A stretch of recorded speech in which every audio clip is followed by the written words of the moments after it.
안녕하세요, 찰리브라입니다. 이번 영상에서는 예전에도 이제 제가 계속 말씀을 드렸다시피 트럼프가 왜 멕시코 인접 국경 장벽에 관해서 왜 50억 달러에 달하는 그 예산에 관해서 왜 집행을 받으려면 하고, 그리고 그걸로 인해서 트럼프가 차기에 노리는 거, 그리고 공화당이 노리는 건 무엇인가, 그리고 민주당은 어떤 식으로 움직일 수밖에 없는지에 관해서 제가 제 개인적인 생각을 말씀을 드릴 거거든요. 그래서 어디까지나 이거는 이제 제 개인적인 생각이기 때문에 그거에 관해서 이제 한번 감안해서 한번 보시면 어떨까 하고 이제 말씀드리는 거고, 사실 알고 보면은 미국의 이제 셧다운 문제가 중장기화 되면서 사실은 한 달하고 한 며칠이 더 지났거든요, 지금 상황에서. 그래서 여태까지 14번인가에 걸친 미국의 전통적으로 이제 셧다운이라는 그런 사태가 계속해서 발생했는데, 초장기로 간 거는 이번이 사실 처음이거든요. 그래서 이런 일은 사실 지금까지 없었는데, 이런 걸로 인해서 미국 내에 있는 대다수의 평범한 공무원들이나 아니면은 그 밑에 하위 계층인 푸드 스탬프를 받아서 한 달씩 이제 음식을 타서 먹어야 되는 그런 사람들도 잠정적으로 이제 피해가 계속 가중되고 있는 지금 현재의 상황이거든요. 중요한 게 이걸로 인해서 사실은 암호화폐에 관련해서 비트코인 ETF도 승인이 현재로서는 딜레이된 현재 상태잖아요. 그래서 그 CFTC 의회의 구성원이 사실 부재가 됐어요. 셧다운으로 인해서 예산 집행 장기 결렬 때문에 사실 제 개인적인 생각으로는 BTC ETF도 결국 연기됐다고 생각을 하거든요. 그래서 이게 뭐 연기됐다는 얘기는 결국에는 어느 시간에는 분명히 될 거라고 생각을 하고, 벡트 거래소 같은 경우도 저도 이번에 연기가 됐지만 작년부터 지금까지 한 2번에 걸쳐 연기됐고, 그렇게 멀지 않은 시일 내에는 분명히 움직일 거라고 생각을 하거든요. 그래서 그 어떤 차후 변화는 분명히 크게 있을 거다. 근데 중요한 건 오늘의 이제 영상의 이제 주된 핵심 내용이 뭐냐면, 트럼프 대통령이 국경 장벽 건설로 노리는 진짜 숨겨진 진실이 무엇이냐, 그거에 관해서 이제 제 개인적인 생각을 말씀을 드릴 건데, 국경 장벽이 만약에 건설이 된다면 셧다운 문제가 지금 계속해서 그거를 명분 삼아서 지금 민주당과 타협을 일부러 안 하고 있잖아요. 계속 버티고 있는 현재 상태인데, 장벽 건설 예산 50억 달러를 받아들이기 위해서 계속 어떤 신경전을 계속 벌이고 있는 거거든요. 근데 한 달하고 10일간에 걸쳐서 그 미국 대다수의 어떤 예산이 집행이 안 되기 때문에 사실은 정부 입장에서는 여론 지지도 면에서 떨어지긴 하지만, 사실은 예산안의 어떤 편성이나 예산의 집행에 관해서는 사실 정부 예산이 축소됨으로써 사실 그게 한 달간에 걸쳐서는 사실 덜 나간 거죠. 급여가 이제 주긴 줘야 되겠지만 어쨌든 집행이 딜레이, 일부러 의도적으로 시킨 건 사실이고, 그리고 두 번째는 이제 만약에 국경 장벽이 건설이 된다면 어떤 일이 제 개인적으로 생각했을 때 미국이란 나라에 벌어질 것 같냐면, 미국이란 나라가 원래 기본적으로 무한 달러 발권으로 인해서 무역량이 증가하고 경제 규모를 부풀리는 게 원래 그 사람들이 여태까지 해왔던 행태예요. 근데 장벽 건설이 만약에 된다면 미국 내에서 최하위 노동층이 원래 불법 이민자들인데, 불법 이민자 중에는 히스패닉이라는 사람이 되게 많아요. 근데 히스패닉이 아시겠지만 남미 그쪽에서 올라오는 사람이 되게 많거든요. 근데 이번에 장벽 건설이 완전히 되면은 사실은 장벽 건설로 인해서 뭐 막을 수 있다, 그 넘어오는 불법 이민자를 막을 수 있다는 말도 있지만 줄어들긴 하겠지만 완전히 저는 감소는 못 시킨다고 생각하거든요. 근데 어쨌든 장벽 건설이 분명히 된다면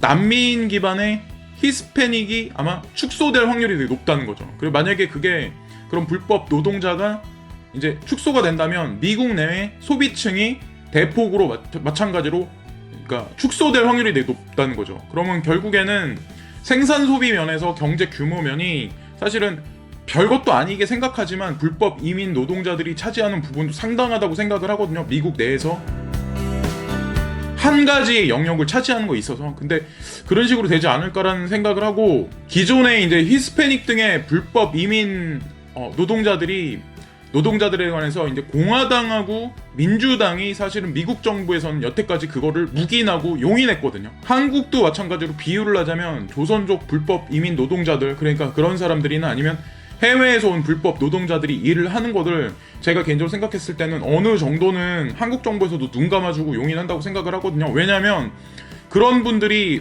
어디 일자리에 가서 저임금으로 만약에 일을 안 한다면 결국에는 하나의 구성 요소가 빠져버리는 거잖아요. 예를 들어서 뭐 식당에서 저임금으로 그런 자리에 가서 일을 하지 않을 분들, 그리고 뭐 동남아에서 오신 분들이 일을 하시는 분들이 되게 많은데 한국 분들이 그런 일자리를 그 정도 임금을 받고 안 할 사람이 더 많다는 거죠. 사실 그런 면으로 저는 약간 엇비슷하게 바라봐야 한다고 생각을 하거든요. 근데 또 이제 제가 생각하는 게 뭐냐면, 만약에 국경 장벽이 건설이 돼서 히스패닉이나 이런 어떤 불법 이민자들이 많이 만약에 다시 국외로 계속해서 내보내고 장벽을 굳건하게 건설이 된다면, 히스패닉의 공백을 결국에는 미국 시민권자들이 메꿈으로써 대규모의 포퓰리즘으로 인한 트럼프 최대 지지층인 백인 블루칼라 노동자 일자리 창출 도모를 할 수 있고, 백인 노동자들의 지지를 트럼프하고 공화당이 일순간에 재편시킬 확률이 되게 높다는 거죠. 그걸로 터닝 포인트의 트리거를 삼을 확률이 되게 높고, 이게 어떻게 보면 대규모의 포퓰리즘으로 트럼프 최대 지지층인 백인 블루칼라 노동자의 굳건한 어떤 그 트럼프에 대한 어떤 그 확고한 의지나 어떤 그런 거에 관해서 저는 지지를 시키려고 일부러 이거에 관해서 버티다가 급작스럽게 아마 이거에 관해서 승인을 만약에 민주당에서 해주면 결국에는 돈 받지 못했던 것도 받을 수 있고, 그리고 일순간에 정치적인 어떤 힘의 파워가 균형되는 어떤 민주당과 공화당의 신경전에서 한쪽으로 치우칠 확률이 되게 높다고 생각하거든요. 그래서 결국에는 그런 걸 노리는 거고, 그래서 여러 가지 수를 노리는 거고, 그리고 트럼프 이후에 만약에 차기 정권이 장벽 건설 예산 부채가 예를 들어서 이번에 건설이 된다면 50억 달러까지 떠안게 될 수 있다는 거죠.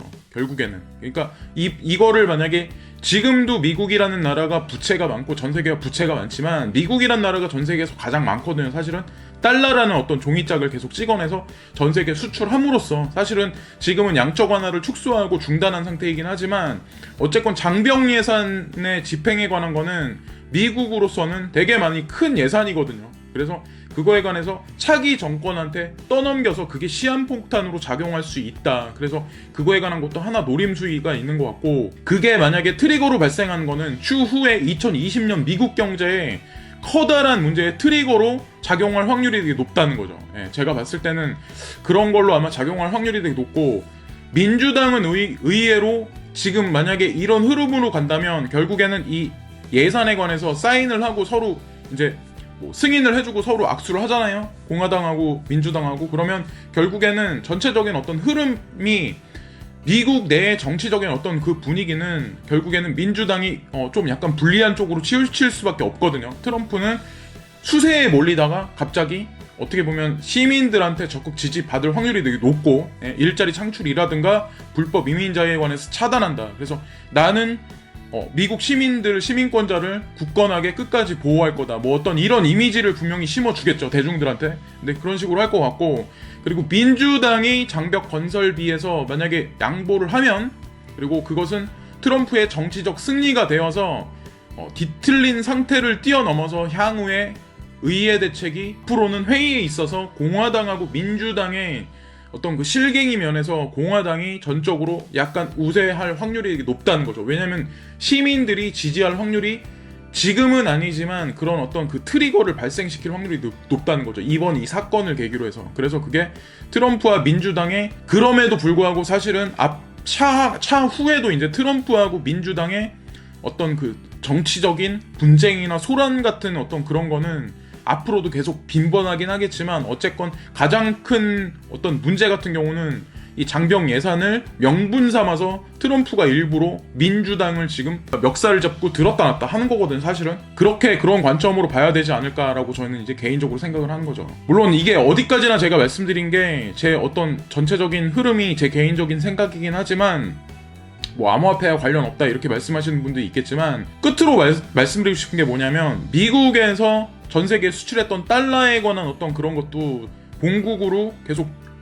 빨아들이고 있는 상태, 그리고 달러의 수출을 계속해서 어떻게 보면 차단시키는 상태이기 때문에 다른 나라들에서도 뭔가 대안통화를 분명히 준비를 해야 되거든요, 지금 상황에서. 그리고 미국뿐만 아니라 중국이든 독일이든 유로의 지금 파괴 문제, 그리고 일본도 아베노믹스를 더 이상은 할 수 없는 그런 문제까지 치달았는데, 지금 다시 중국이란 나라는 다시 어떤 위에나를 계속 찍어내서 뿌리기 시작을 했거든요. 그 나라 하나만, 그리고 나머지, 그러니까 유럽이나 다른 나라들은, 미국을 비롯해서 여러 나라들은 지금 양적 완화에 관해서 사실은 중단한 상태죠. 근데 중단한 상태에서 금리 인상을 작년에 미국이 2번인가 했지만, 제가 봤을 때 이 올해는 뭐 한다 안 한다 이거 2번 하겠다고 했지만, 그거에 관해서 장난을 치면서 저는 극단적으로 행하지 못할 거라고 생각하거든요. 작년에도 있었던 트럼프와의 분쟁이 불거져 트럼프가 장벽을 내세운 이유도 사실 민주당이 어떻게 보면 이번에 FRB에서 어거지로 지금 금리를 올린 건데, 장벽 문제로 해서 그거에 관해서 사실 싸움을 계속 걸고 있는 거거든요, 트럼프가. 그래서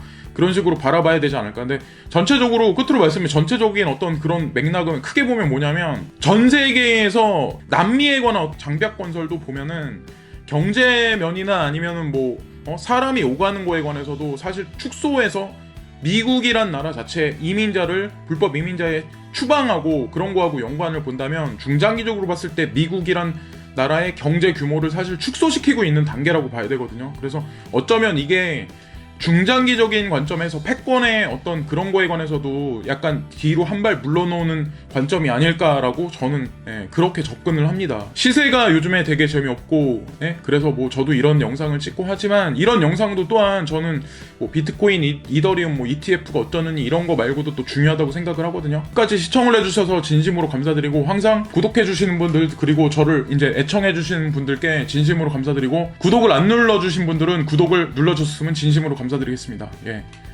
좋은 저녁 되시고, 또 다른 영상에서 다시 뵙겠습니다. 감사합니다. 찰리 브라운이었습니다.